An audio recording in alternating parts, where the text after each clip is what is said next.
വിശുദ്ധ ലൂക്കായുടെ സുവിശേഷം അധ്യായം 10. 72 പേരെ അയക്കുന്നു. അനന്തരം കർത്താവ് വേറെ 72 പേരെ തിരഞ്ഞെടുത്ത് താൻ പോകാനിരുന്ന എല്ലാ പട്ടണങ്ങളിലേക്കും നാട്ടിൻപുറങ്ങളിലേക്കും 2 പേരായി അവരെ തനിക്ക് മുമ്പേ അയച്ചു. അവൻ അവരോട് പറഞ്ഞു, കൊയ്ത്ത് വളരെ, വേലക്കാരോ ചുരുക്കം. അതിനാൽ കൊയ്ത്തിന് വേലക്കാരെ അയക്കുവാൻ കൊയ്ത്തിൻ്റെ നാഥനോട് നിങ്ങൾ പ്രാർത്ഥിക്കുവിൻ. പോകുവിൻ, ഇതാ ചെന്നായ്ക്കളുടെ ഇടയിലേക്ക് കുഞ്ഞാടുകളെ എന്ന പോലെ ഞാൻ നിങ്ങളെ അയക്കുന്നു. മടിശീലയോ സഞ്ചിയോ ചെരുപ്പോ നിങ്ങൾ കൊണ്ടുപോകരുത്. വഴിയിൽ വെച്ച് ആരെയും അഭിവാദനം ചെയ്യുകയും അരുത്. നിങ്ങൾ ഏതു വീട്ടിൽ പ്രവേശിച്ചാലും ഈ വീടിന് സമാധാനം എന്ന് ആദ്യമേ ആശംസിക്കണം. സമാധാനത്തിൻ്റെ പുത്രൻ അവിടെയുണ്ടെങ്കിൽ നിങ്ങളുടെ സമാധാനം അവനിൽ കുടികൊള്ളും. ഇല്ലെങ്കിൽ അത് നിങ്ങളിലേക്ക് തിരിച്ചു പോരും. അവരോടൊപ്പം ഭക്ഷിക്കുകയും പാനം ചെയ്യുകയും ചെയ്തുകൊണ്ട് ആ വീട്ടിൽ തന്നെ വസിക്കുവിൻ. വേലക്കാരൻ തൻ്റെ കൂലിക്ക് അർഹനാണല്ലോ. നിങ്ങൾ വീടുതോറും ചുറ്റി നടക്കരുത്. ഏതെങ്കിലും നഗരത്തിൽ നിങ്ങൾ പ്രവേശിക്കുകയും അവർ നിങ്ങളെ സ്വീകരിക്കുകയും ചെയ്യുമ്പോൾ നിങ്ങൾക്ക് വിളമ്പുന്നത് ഭക്ഷിക്കുവിൻ. അവിടെയുള്ള രോഗികളെ സുഖപ്പെടുത്തുവിൻ. ദൈവരാജ്യം നിങ്ങളെ സമീപിച്ചിരിക്കുന്നുവെന്ന് അവരോട് പറയുകയും ചെയ്യുവിൻ. നിങ്ങൾ ഏതെങ്കിലും നഗരത്തിൽ പ്രവേശിക്കുമ്പോൾ അവർ നിങ്ങളെ സ്വീകരിക്കാതിരുന്നാൽ തെരുവിലിറങ്ങി നിന്നുകൊണ്ട് പറയണം, നിങ്ങളുടെ നഗരത്തിൽ നിന്ന് ഞങ്ങളുടെ കാലുകളിൽ പറ്റിയിട്ടുള്ള പൊടി പോലും നിങ്ങൾക്കെതിരെ ഞങ്ങൾ തട്ടിക്കളയുന്നു. എന്നാൽ ദൈവരാജ്യം സമീപിച്ചിരിക്കുന്നുവെന്ന് നിങ്ങൾ അറിഞ്ഞുകൊള്ളുവിൻ. ഞാൻ നിങ്ങളോട് പറയുന്നു, ആ ദിവസം സൊദോമിൻ്റെ സ്ഥിതി ഈ നഗരത്തിൻ്റേതിനേക്കാൾ സഹനീയമായിരിക്കും. അനുതപിക്കാത്ത നഗരങ്ങൾ. കൊറാസീൻ, നിനക്ക് ദുരിതം. ബേത്സയിദ, നിനക്ക് ദുരിതം. നിങ്ങളിൽ നടന്ന അത്ഭുതങ്ങൾ ടൈറിലും സീദോനിലും നടന്നിരുന്നുവെങ്കിൽ അവിടുത്തെ ജനങ്ങൾ ചാക്കുടുത്തും ചാരം പൂശിയും പണ്ടേ തന്നെ പശ്ചാത്തപിക്കുമായിരുന്നു. ആകയാൽ വിധിദിനത്തിൽ ടൈറിൻ്റെയും സീദോൻ്റെയും സ്ഥിതി നിങ്ങളുടേതിനേക്കാൾ സഹനീയമായിരിക്കും. കഫർനാമേ, നീ ആകാശത്തോളം ഉയർത്തപ്പെട്ടിരിക്കുന്നുവെന്നോ? നീ പാതാളത്തോളം താഴ്ത്തപ്പെടും. നിങ്ങളുടെ വാക്കുകൾ കേൾക്കുന്നവൻ എൻ്റെ വാക്കു കേൾക്കുന്നു. നിങ്ങളെ നിരസിക്കുന്നവൻ എന്നെ നിരസിക്കുന്നു. എന്നെ നിരസിക്കുന്നവനോ എന്നെ അയച്ചവനെ നിരസിക്കുന്നു. 72 പേർ മടങ്ങിയെത്തുന്നു. 72 പേരും സന്തോഷത്തോടെ തിരിച്ചു വന്നു പറഞ്ഞു, കർത്താവേ, നിൻ്റെ നാമത്തിൽ പിശാചുക്കൾ പോലും ഞങ്ങൾക്ക് കീഴ്പ്പെടുന്നു.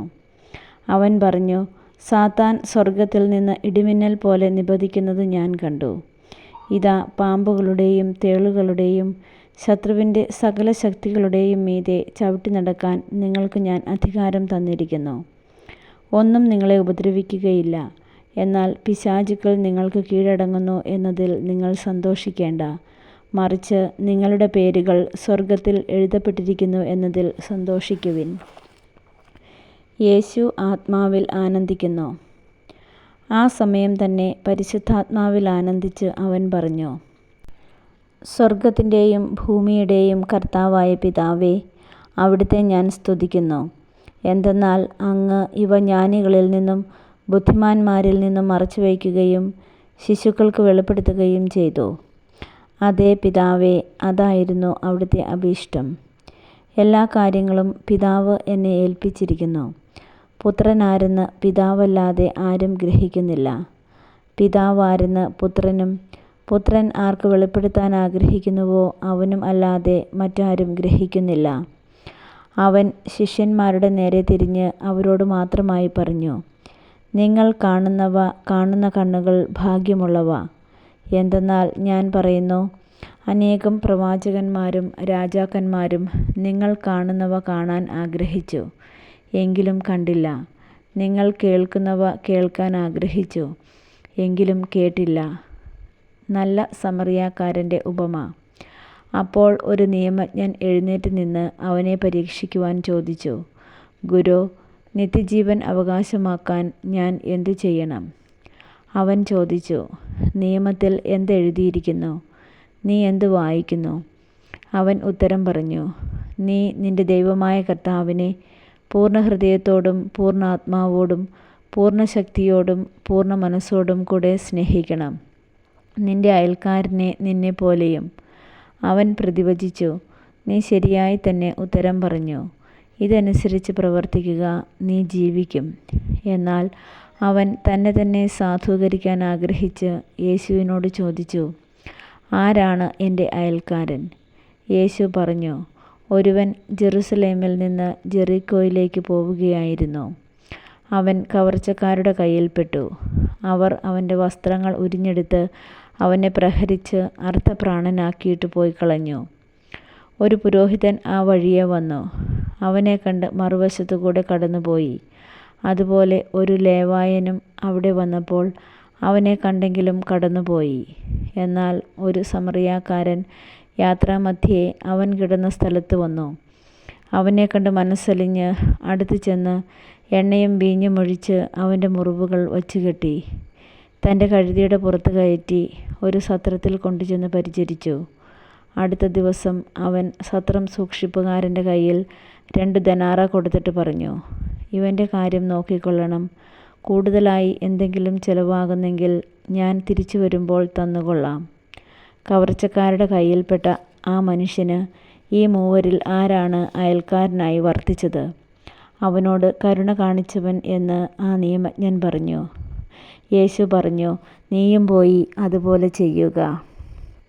മർത്തായും മറിയവും. അവർ പോകുന്ന വഴി അവൻ ഒരു ഗ്രാമത്തിൽ പ്രവേശിച്ചു. മർത്ത എന്നു പേരുള്ള ഒരുവൾ അവനെ സ്വഭവനത്തിൽ സ്വീകരിച്ചു. അവൾക്ക് മറിയം എന്നു പേരായ ഒരു സഹോദരിയുണ്ടായിരുന്നു. അവൾ കർത്താവിൻ്റെ വചനങ്ങൾ കേട്ടുകൊണ്ട് അവൻ്റെ പാദത്തിങ്കൽ ഇരുന്നു. മർത്തയാകട്ടെ പലവിധ ശുശ്രൂഷകളിൽ മുഴുകി വ്യഗ്രചിത്തയായിരുന്നു. അവൾ അവൻ്റെ അടുത്ത് ചെന്ന് പറഞ്ഞു, കർത്താവേ, ശുശ്രൂഷയ്ക്കായി എൻ്റെ സഹോദരി എന്നെ തനിയെ വിട്ടിരിക്കുന്നത് നീ ശ്രദ്ധിക്കുന്നില്ലേ? എന്നെ സഹായിക്കാൻ അവളോട് പറയുക. കർത്താവ് അവളോട് പറഞ്ഞു, മർത്ത, മർത്ത, നീ പലതിനെക്കുറിച്ചും ഉത്കണ്ഠാകുലയും അസ്വസ്ഥയുമായിരിക്കുന്നു. ഒന്ന് മാത്രമേ ആവശ്യമുള്ളൂ. മറിയം നല്ല ഭാഗം തിരഞ്ഞെടുത്തിരിക്കുന്നു. അത് അവളിൽ നിന്ന് എടുക്കപ്പെടുകയില്ല.